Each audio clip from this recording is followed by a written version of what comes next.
What's up, everybody? Welcome to Spell Tap Gaming Live. I'm your host, Ryan Goto, with Ben Howard and Christopher J. Gannon. What's up? What's going on, everybody? Super excited today because we're going to be diving into one of the most anticipated games of this year, Starfield. It's here, baby. And we've been playing it all weekend. And in fact, we had to push our usual time from Saturday to this morning because we just needed more time to play. Woohoo! Yeah, so please subscribe if you haven't already. Shout out to my grandpa if he's watching right now. What's up, Grandpa? And yeah, let's dive into it. Let's see. Make sure you subscribe. Make sure you like. Help us stay live. And here we go. We're gonna play some of the art of Starfield for you guys. It comes with the premium content, so you don't even have to buy it. You can just check it out right here. We'll be showing some gameplay as well. We did some capture, and yeah, let's get everyone's. So Christopher, like, how many? Do you put any hours in the game so far? I haven't played yet. Okay. Okay, so Ben, how many hours are you into Starfield? I think I'm somewhere within 20 to 22 hours. Okay, that's a fair amount of hours there. Yeah, let me check my Steam. I need to make sure, like, 100%. Like, I think it's somewhere within the 20s already. Almost a full day? Get a life, Ben. Starfield is life. Starfield is life. Yeah. You know, and I'm not one to say like that's a bad thing. No, like, if a game's doing this, it's a sign of a pretty good game. Yeah, absolutely. It's impressive. I think Starfield is a great game. I don't think it's the second like a lot of people, like, I saw this tweet online. They're like, people keep asking me how is Starfield, and I want to say that it's not like the second coming of Christ, but it is good. And I'm like, yeah, that's how I figured it would be. And oh yeah, it's good. That's all that matters, really, if it's good or not. I have 25 hours total. Woo! Yeah, a day and an hour. More than a day. Yeah. So the reviews and the review embargo came out last week around Thursday, I believe Wednesday or Thursday, and it looks like the major outlets are giving it 7s across the board. Do you agree with those scores?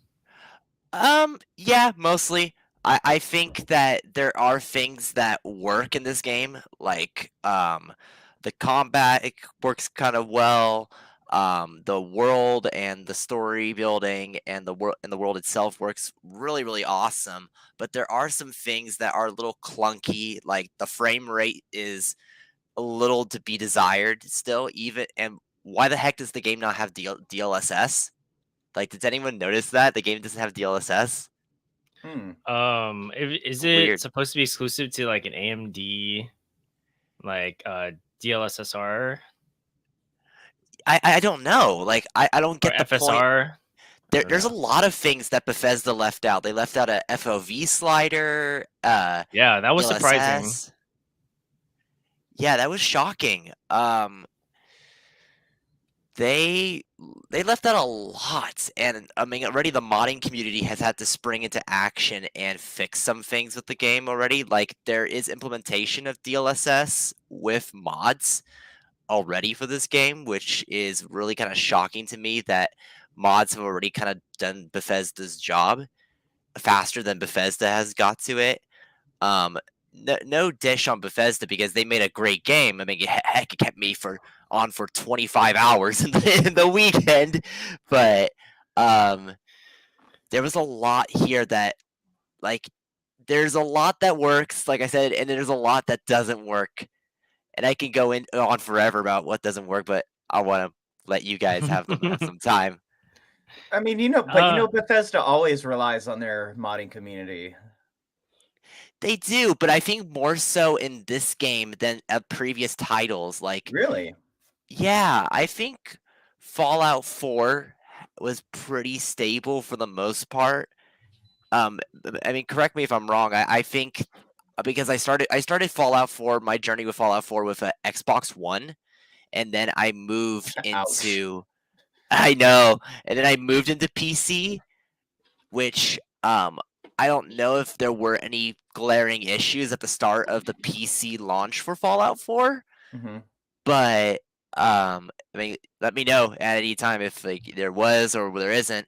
But I felt like Fallout 4 was a lot stronger than Starfield is. Like Starfield, there's a like when I got onto the game, I was already in the settings before I even launched the game because I wanted to make sure I had the best experience. Right. And there was no FOV slider, no DLSS, and I'm like, oh no, people are gonna already complain about this. Like, what the heck is FSR D2? Like, who has an AMD? Like, they really configure this game for AMD when like most of the PC community has NVIDIA. Yeah. Like, what the heck? Like, what is this? Todd Yeah. Howard, what the hell? I almost made the mistake and went AMD. Is that Yeah. is that what the Xbox has? Does the Xbox have AMD chips in them? I'm unsure. Maybe. Xbox I have an enthusiasts, AMD chip. step up. I have an AMD Ryzen 9 7200. That's a great processor. That's like their processors are fire, but graphics Yeah, card. I have a 3060 Ti. Yeah. 3070 Ti. There's a lot of system requirements for this game. This game has some heavy system requirements. If you don't got like some people, I'm in the development Discord for Bethesda, so I'm listening to what's going on inside of Bethesda and stuff like that. Mm-hmm. And basically, like people are like, I remember day one, people were like, I have a chunky build and my thing's chugging. I can't even hold consistent 60 frames per second. And I'm like, yikes. Yeah. I mean, and me too. Like I mean, I have my graphics on ultra, so I mean, I'm getting the best of what Starfield has to offer. And places like New Atlantis, I'm chugging a little bit. Like there are some noticeable, like chugging moments where I drop like maybe like 1 or 2 frames, and I notice that. And it's interesting because I have such a chunky build, like all these other gamers do. Yeah. And I'm chugging. So even with all those settings that like are missing though, like I still find myself like at awe sometimes. oh yeah, you know, absolutely. I love the game too. Like I said, like the game wouldn't if I hated the game, I wouldn't have been on for 25 hours already on this wonderful game that I'm on. Jeez, man, like the game is so in depth. My God. They did such a wonderful job with it. I was so hyped for it, and the hype was well received. I loved it. I love it, man. yeah, you know, and the reviews, I feel like it's so hard to review a game like this. Like I feel like 7s across the board on the major outlets they're a good baseline score, but really it's like a range between 7 and higher because people did not even get to experience in the 2 weeks that they had the game to review it. That's what I was Like gonna say. some of the things that this game like has to offer that you don't get until either you beat the game or you put in so many hours and do a specific path that you don't necessarily get to go unless you like stumble across it somehow, you know? Yeah. And there's just so many secrets that still like I think that people are just barely scratching the surface of. And like as a game, if you just I feel like if they played the game for 50, 60 hours, beat it, gave it a 7, that's fair because that's all the time that they had to review the game. So they got a portion of the game that, you know, they were able to play.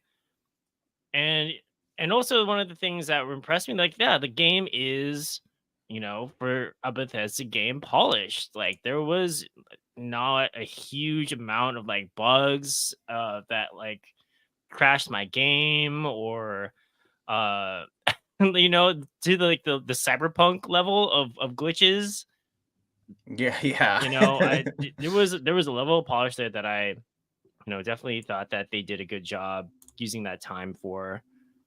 Mhm.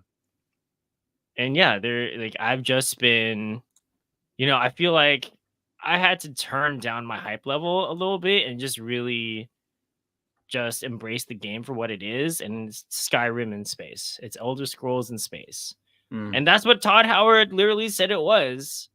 And it's not No Man's Sky in space. You know what I mean? It's a totally different thing. I think a lot of people are disappointed that like, oh, you can't fly to any place on the planet and land anywhere. Like, no.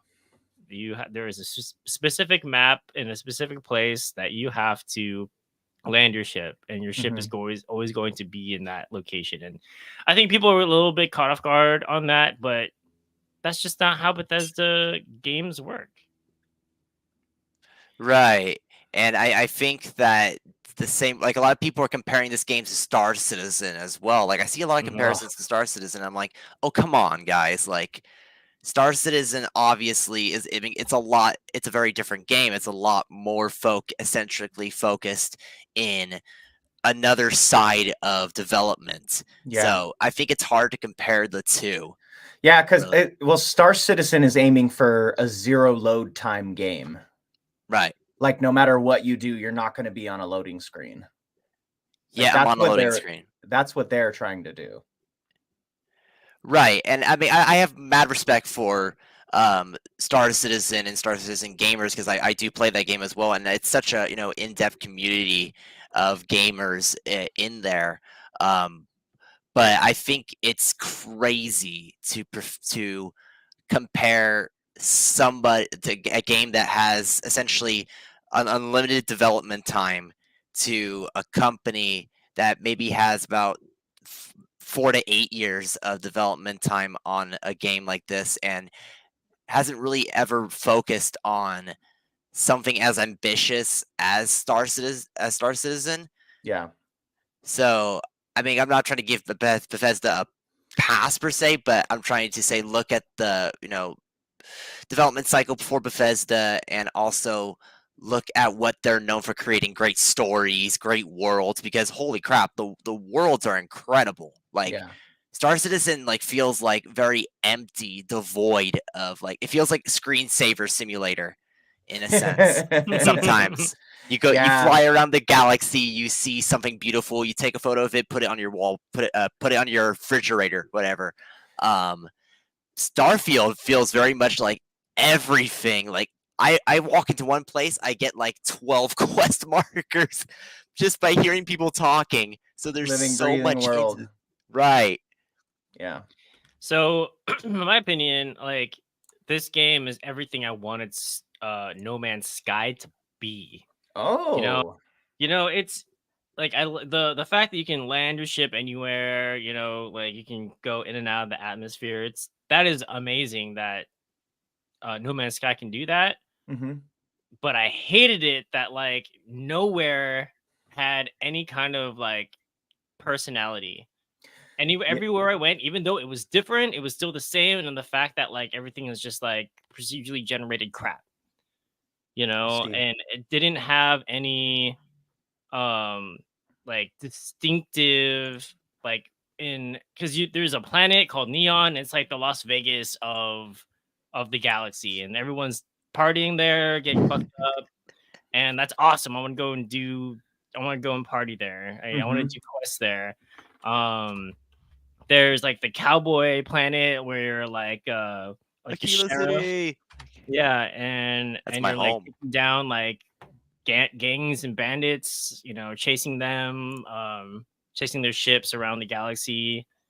And there's so many planets that like do have that personality that I was wishing that No Man's Sky would have. And especially the characters and NPCs, it's not Baldur's Gate, but it's still something that I like about this game. The NPCs are fine to me.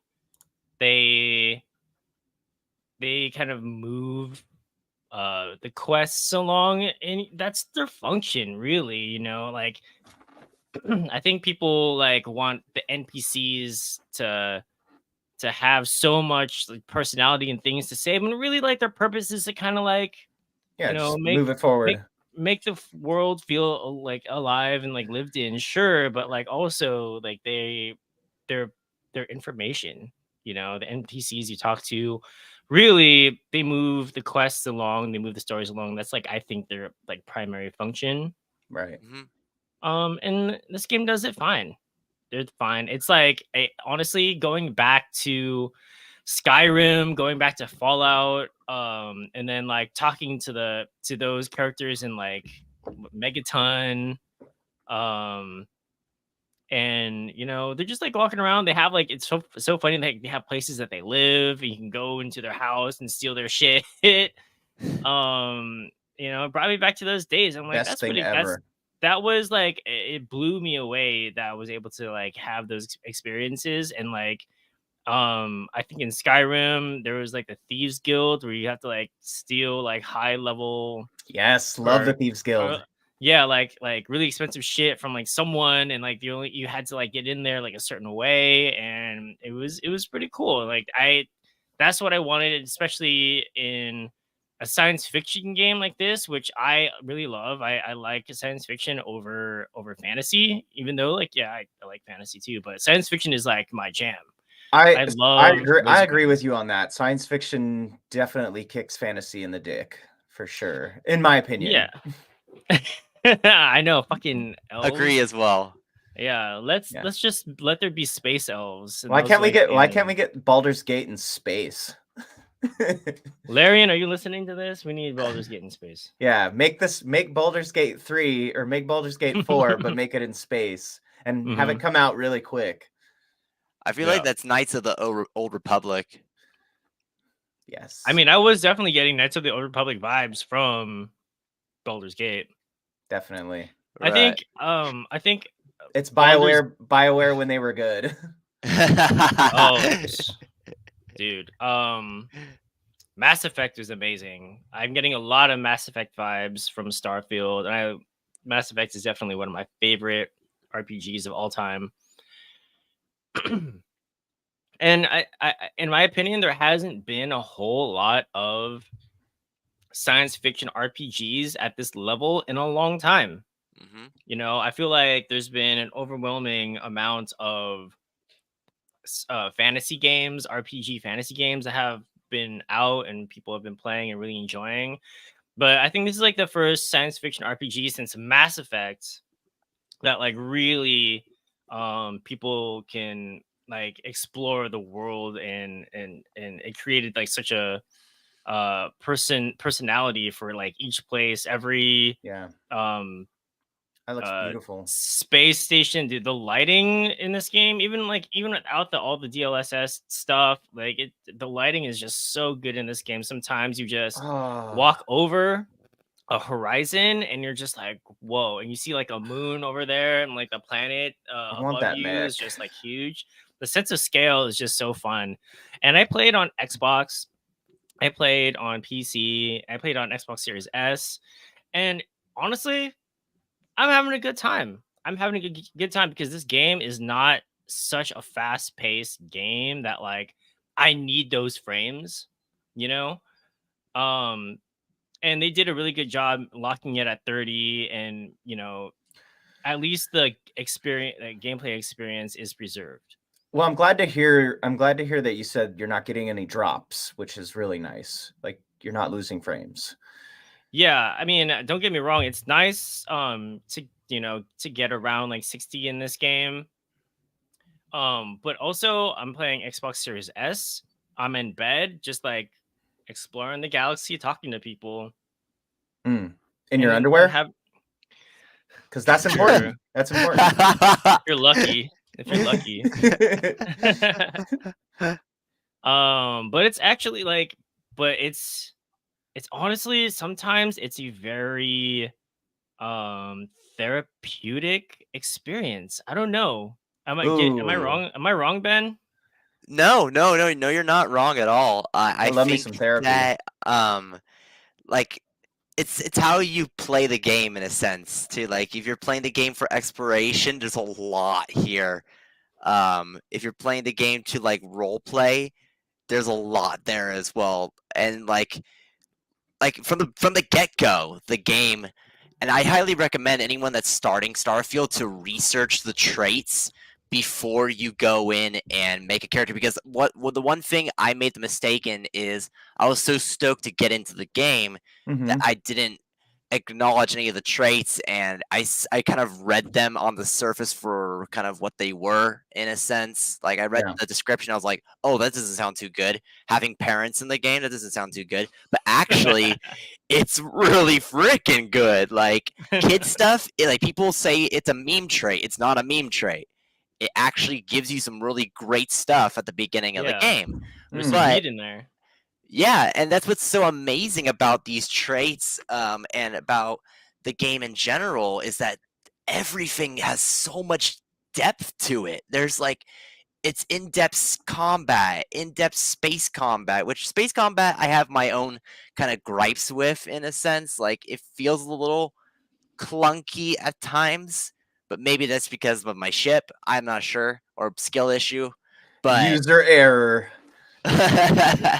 but the on the ground, like on planetary combat, like when you get zero gravity and stuff, oh, that is so fun to just Did you? cheese enemies by flying around and shit. Yeah. Did you spec into your booster pack? Yes, of Yeah, course. that Oh was fun. man, it is so fun. Yeah. Did you? How far did you get into ship customization? I've already upgraded the Frontier. I was gonna build my own ship. Like I'm aiming to build the the phallic symbol ship. So Yeah. you're gonna have like the Millennium Falcon of Starfield. Somebody already built the Millennium Falcon. There's already people building like things from like Cowboy Bebop, Star Wars.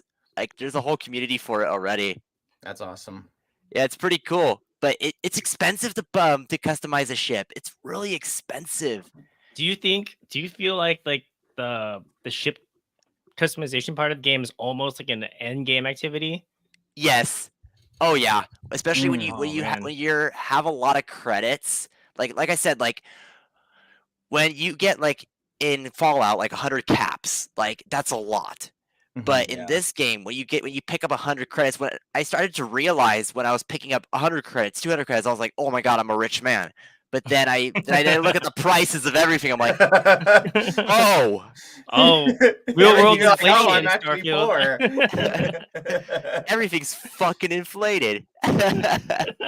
Hey man, space bucks. Right. Like right now, I'm trying to afford the Dream Home trait, which is 120, 100, like 100 to 20, 25 caps. I'm sorry, not caps. Credits, which is insane. I'm already at Yeah. 90,000 credits or something like that. So basically, once you can afford it, you're gonna be broke again. Yes, absolutely. I And know. I had to, yeah, Go ahead. Go. Sorry. Go.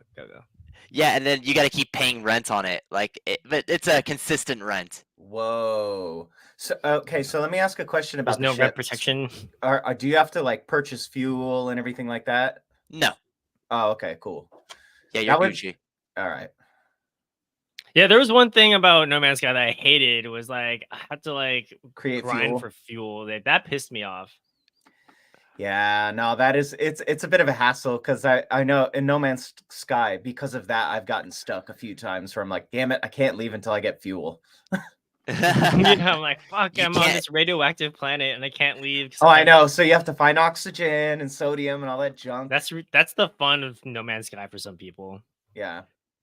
Yeah, that's weird that people find that fun, because like you can essentially soft lock your game, get stuck on a planet that's inhospitable and it's constantly doing damage to you, and Yeah. then and essentially that not be able mode. to play the game, not be able to go up to space and fly around. I'm in that boat. I had to dig down and find a cave so I could escape all of the hazards. Yeah, just I got live in there. I got attacked by pirates. They wrecked me, and I'm still stuck. All right. Yep. Woo! No Man's Sky Gaming. Oh, look at this. Yeah, this Yep, is the combat I'm there's- talking about. It's Yeah, pretty man. good for a Bethesda title. Holy crap, man. Yes, dude, the gunplay feels so good in this game. I Yeah. love using the ballistic weapons.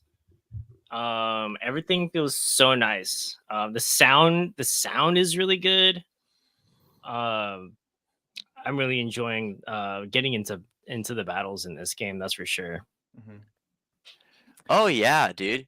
And there's a lot of guns, dude, in this game.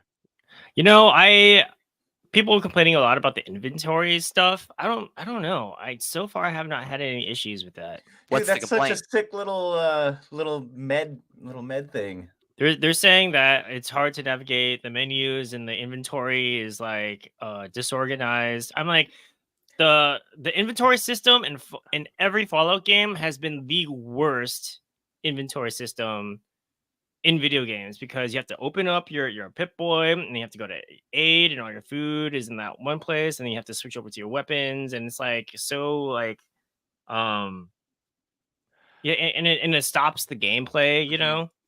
Dude, but here's the thing, man. You're never gonna please anybody or everybody, I mean, but the thing is the game has already hooked both of you, so it's obviously really good. That's yeah. that's the absolutely. that's the main thing. It's like, okay, so the This inventory game's awesome. The inventory doesn't work well, but I'm still thinking about it and I still want to play it, so it's obviously good. Right. And I think to the point of the complaint. So the one complaint I have about the inventory is that like it's hard to identify what to take and what not to take because I know Yeah. I'm going to need resources in the future to create mods or to create my Right, the outpost, which I haven't crafting. got into yet. But Exactly. I don't know what to take. Right. That's the major complaint, and modders have already kind of come to the rescue on that as well on that front. But otherwise, the inventory is pretty good. Like, I don't think there is much wrong with it, except like I would like more of explaining what's good for me to take. Like what does this hammer like? What does it contain? What kind of elements does it have? So I can take it and use it to make my mods and stuff like that. Oh, it doesn't give you a breakdown of the elements? No, Ah. I think that's the major complaint there. They don't have a scanner or anything like that? They do have a scanner, but I think it's more for like primitive elements on the planet. Okay, so like on surface. Yeah, so like if you're on Earth, for example, spoiler alert, if you're on Earth, actually I don't think that's much of a spoiler.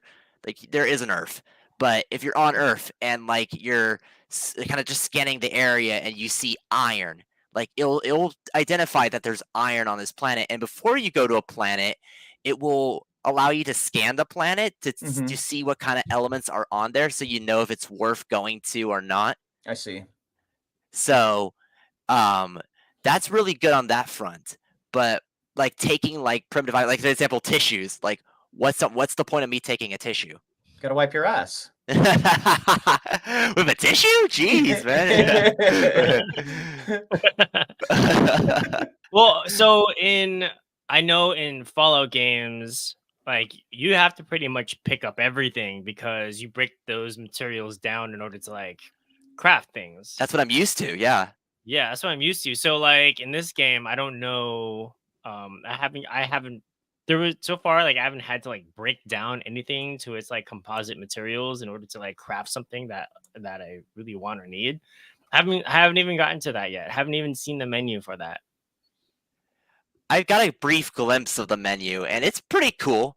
But once again, like I'm 20 hours in, and I haven't had to craft anything. I haven't had. This is how in depth this game is, and like the way you play, like the game kind of adjusts to the way you play. If you want to drift around the universe, you can. But if you want to sit down and craft and customize and create, well, the game's there for you, and it's such an in-depth system. Like, I can't believe how in-depth the ship customization is.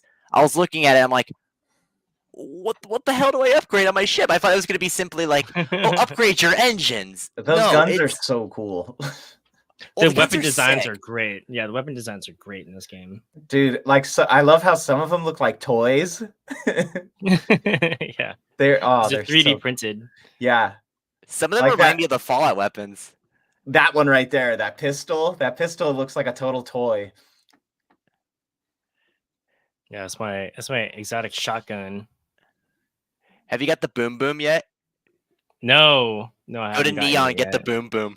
Okay, It I have is not such gone. a fun I have not even, shotgun, dude. Holy I haven't crap. even been to Neon yet. It's overpowered, dude. I'm gonna tell you now. Like, save up your caps. So not your caps. Sorry, your credits. I keep going back to caps. But save I up don't your think I have any credits. caps, bro. Get the Too boom many boom hours. and tell me what you think. You have too many hours in Fallout. Right.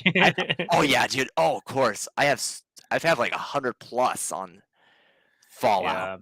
Yeah. You know, I think people Ben goes to buy something that's 50 cents and he's like, so 50 caps? caps.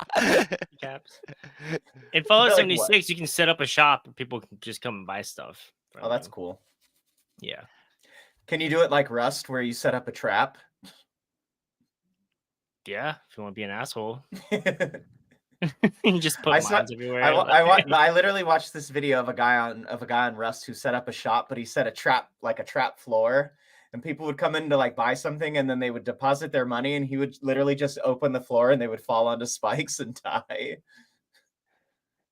Like, dude. Oh no! Yep. I think the funnest part about like to that front of like creating traps and stuff like that, like there's like I've seen it mostly with space combat, is that like the target lock system, you can like shoot out somebody's engines and stall them out in space, and then you can board their ship and steal all their shit, dude. It's awesome. This is in Starfield? Yes, this is in Starfield. Oh, you now can stall out now their I'm engines. sold. I'm downloading Yes. it. But I won't be able to You play till have tomorrow to. though, huh? What? Yeah. Okay. Yeah, the full release comes out okay. a couple days. All right. It said September 5th, so that's tomorrow. Okay. Yeah. At 9 p.m. 9 p.m. I wonder if there's gonna be a patch. You think there's gonna be a patch, Ben? Hard to say. I think there might be. I mean, I hope there is, because there are some things that I think Bethesda has learned from these past few days, and I think they should utilize the time to make a quick patch for day one gamers, so that way they have more refined experience, because there were some things that were rough at launch, but I think for the most part this game can get by without a patch. Okay. If they choose not to. Yeah. They had, but I don't think they should ever just get by. Yeah. Anyway, so I'm having a great experience across the board. I think that in the beginning, I was like really skeptical because of the reviews that were coming out, but after playing the game for myself, I'm really enjoying it. Like I feel bad actually for the people who were trying to review this game. But like I said, like Chris said, you can't please everybody. Yeah. And if you're like reviewing this game against other Bethesda games, like clearly I think this one really stands out. The only time I ever really trust a review is when it gets like masterpiece or like 9, because then I know it's going to be fun. But if it's not the best review, I still have to try it for myself, because there's been games in the past where they don't get good reviews, but I still like them. Yeah. You know what I mean? I think for this game, like I don't think you should listen to the game journalist on this one, because the game journalists, they have a job, and their job is to review games and then to move on to the next game. So they don't have unlimited time to spend on this game to really get into it. So I think that's where a lot of the 7s come from, because they played the 60 hours to finish the game, and then they have to judge it and move on with their life, because that's their job. Yeah.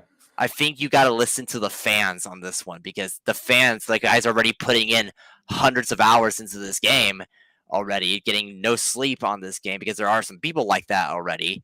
I think you got to listen to them. Right. I think the user score on Metacritic is like in like high 80s. I agree with that. I think Yeah. I think that's where it should be. Nice. Yeah. Okay, man.